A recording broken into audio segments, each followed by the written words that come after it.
Ikakasal na nga ba si Chris Aquino Ha? sa kanyang doctor boyfriend Oh! na si Doc Padlan?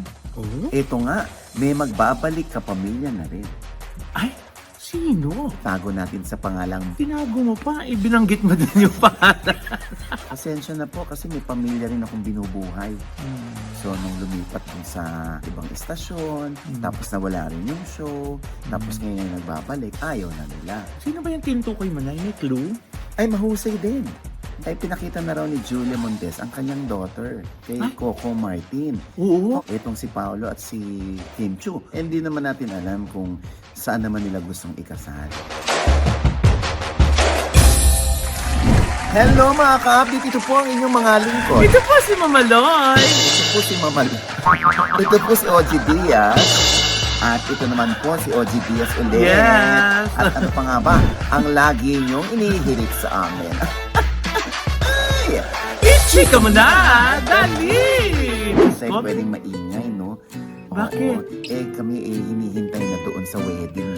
Dali na nga lang yung hinihintay. Sabi na, teka lang, kailangan namin magbalita. Oo nga. Oo naman, diba? naka-outfit na kami, oh. Oo, pero syempre, kami po ay nakapormal ngayon dahil nga aatin po kami ng garden wedding dito Yes. lamang po sa Italia. Yes. Oo, di ba? Talagang pinagastos tayo ng mga kaibigan natin. Ha?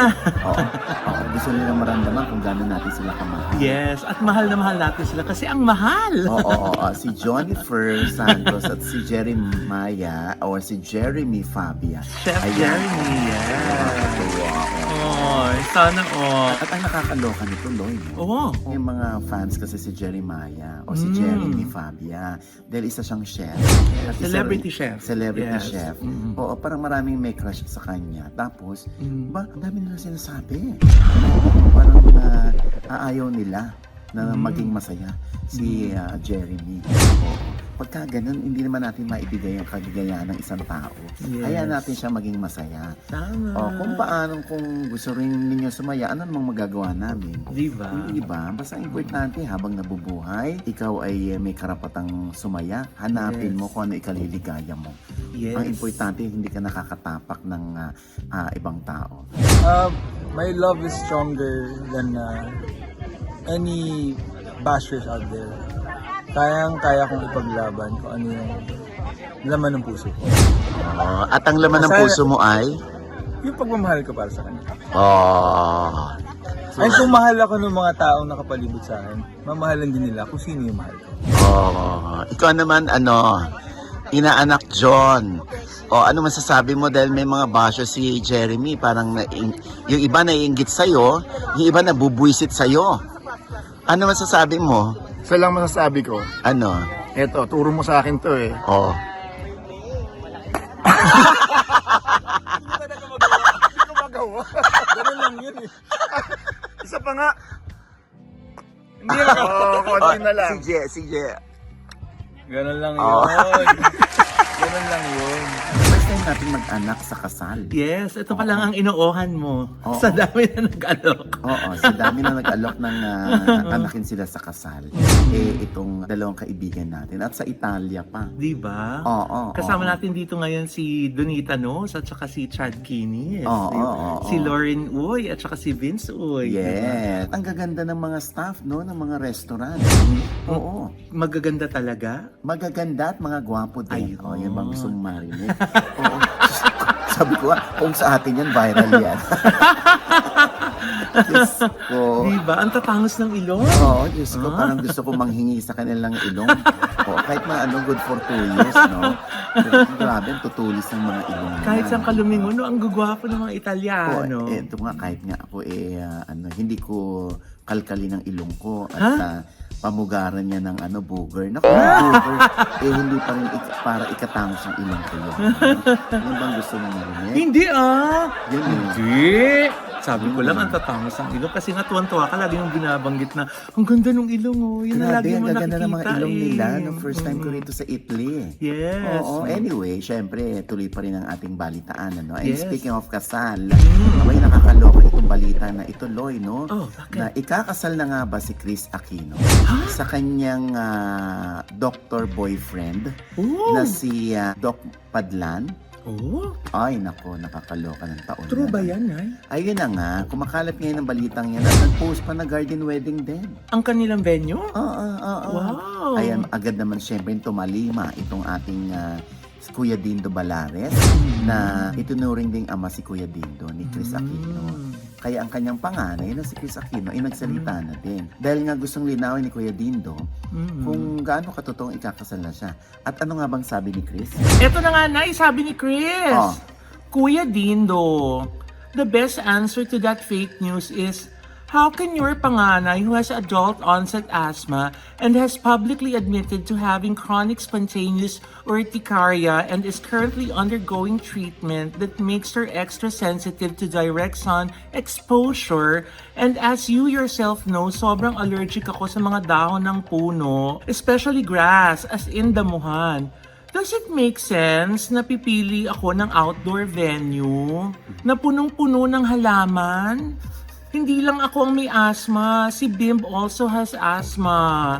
Tapos yung patuloy niya, dapat maniwala lang sila kung ikaw or si paring OG Diaz ang mag-giveaway ng blind item. Kakaloka. Diba? Kumare. Diyos ko. Alam mo kilometric yan kung sumagot yan si Marie Chris, Yes, ano? oo. Pwede naman niyang sabihin na hindi totoo.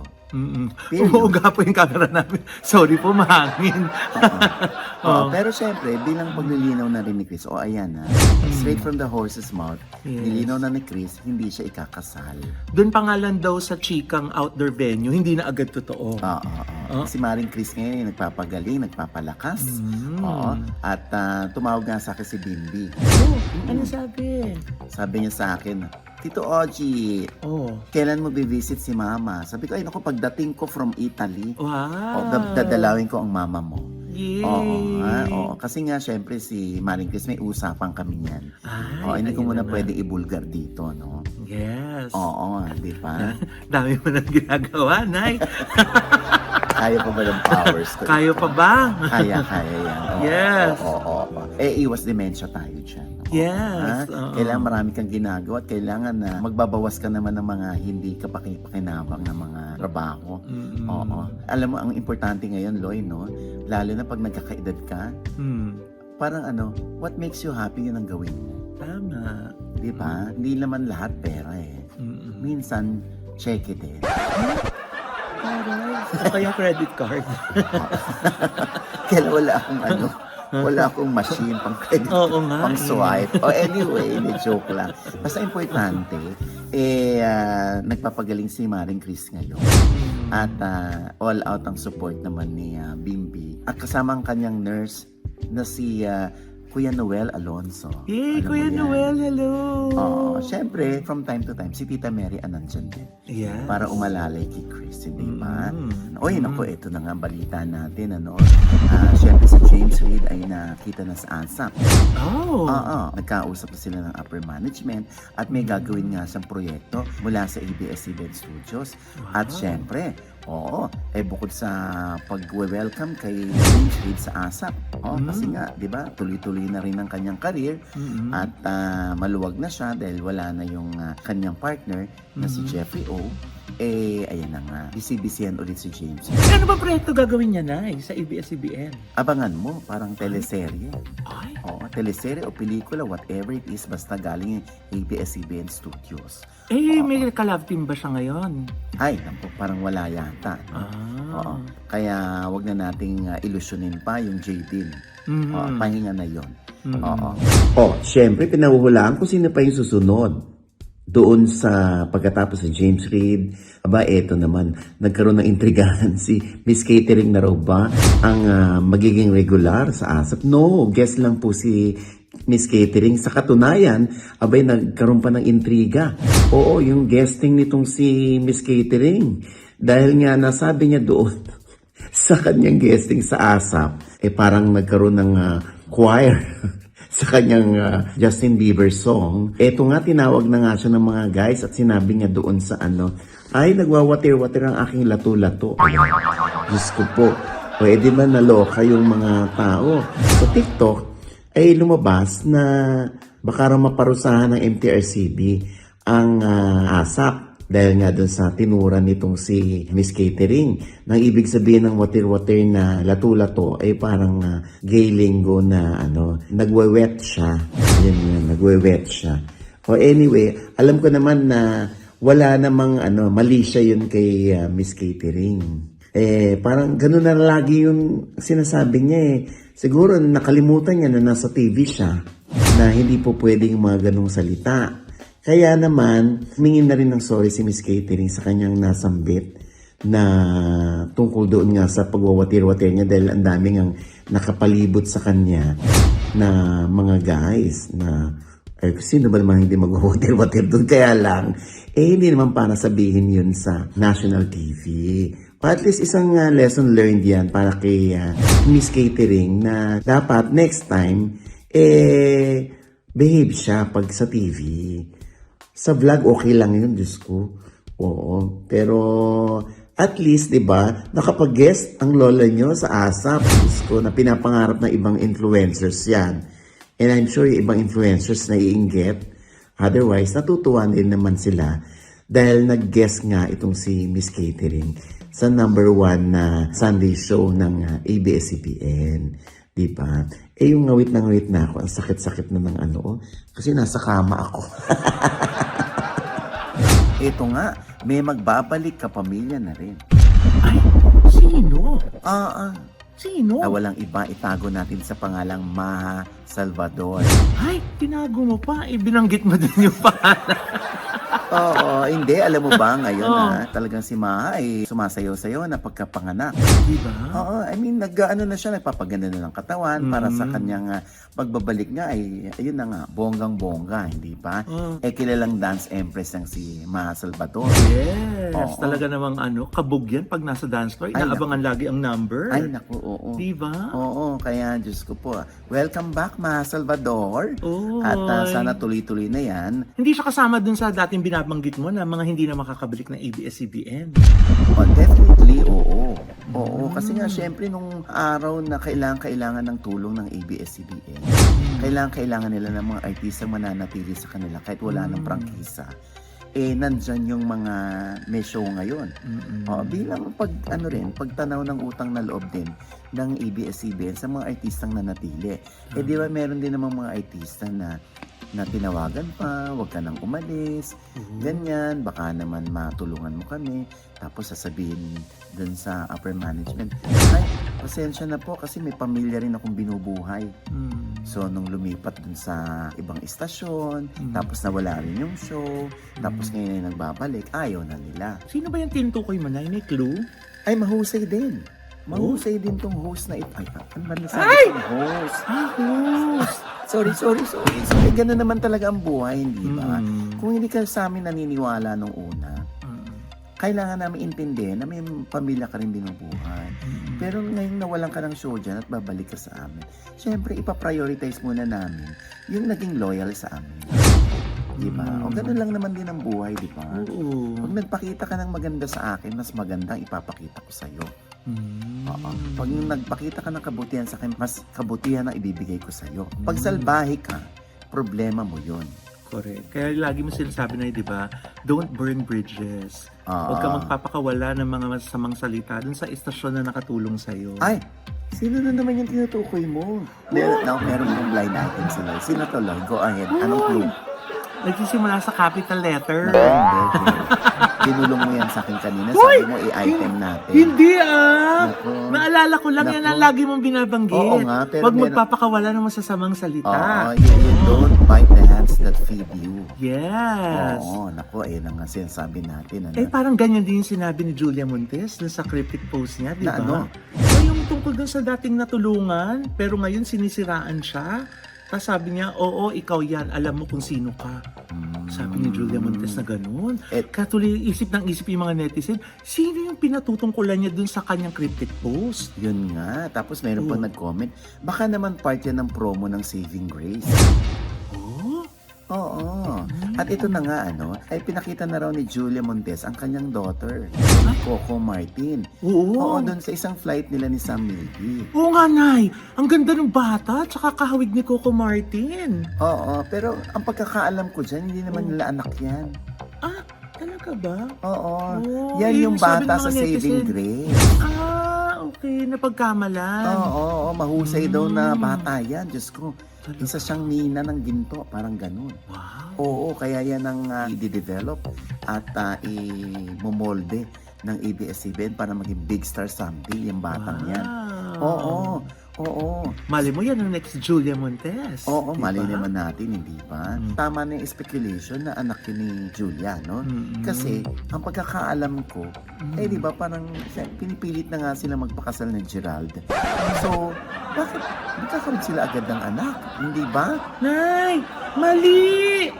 Hindi Julia Barreto. Julia Montes. Nakakaloka kasi pasensya ka na. Pasensya na kayo kasi hinahanap na kami sa kasal, ano?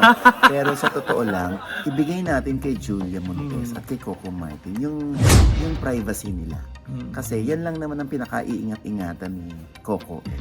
Na ang pribado ay pribado at hindi siya pang showbiz. Ang pamilya gusto niya talagang i-protect sa mga yung komento, lalo na sa mga bashers. Kahit yung kapatid niya, 'di ba? Gusto mong kausapin. Si ano? Si Santino. Si Santino. Oo. Oo. Sabi ni Coco sa akin, pasensya ka na. Gusto ko maging pribado yung buhay ng pamilya ko at ayaw ko rin nakakalkal yung buhay namin.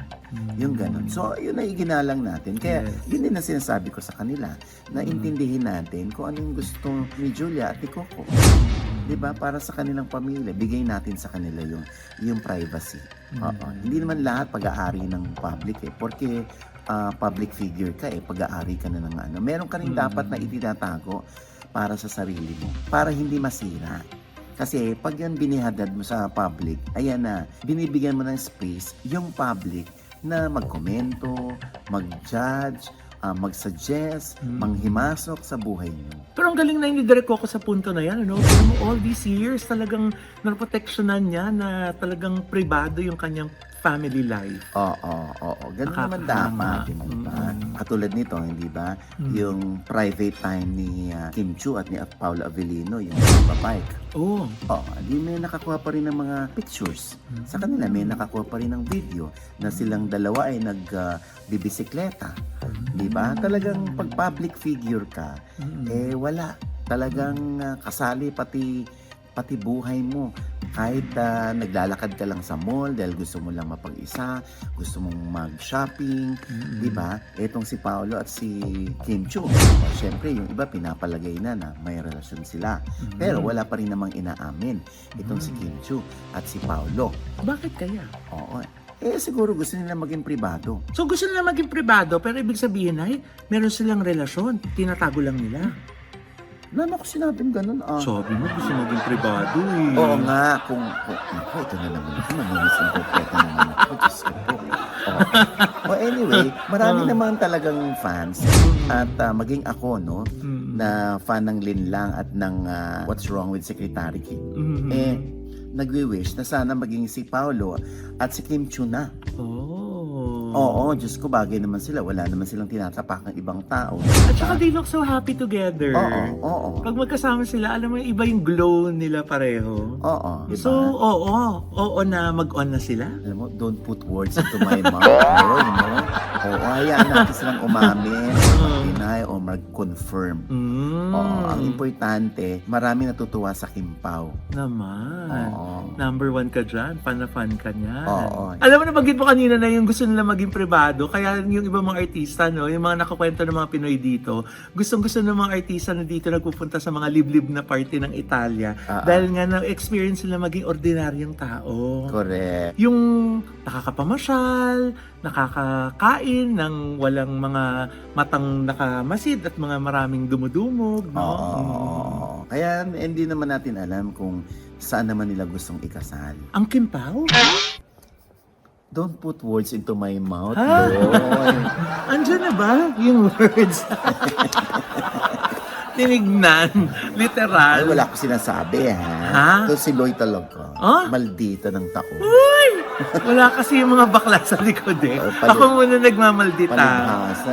At least nagkasya sa yung damit ng mami mo. Hoy! Akin to! Dinisign ko to. Oh, anyway, basta bahala na. Hmm. Isang araw bubulagain na lang tayo ng mga balita. Na sila na o kasal na sila? Oh my God, tapusin na natin to. Eh, yung isang magandang tanong, imbitado ka kaya sa kasal? Lumawa na lang ako.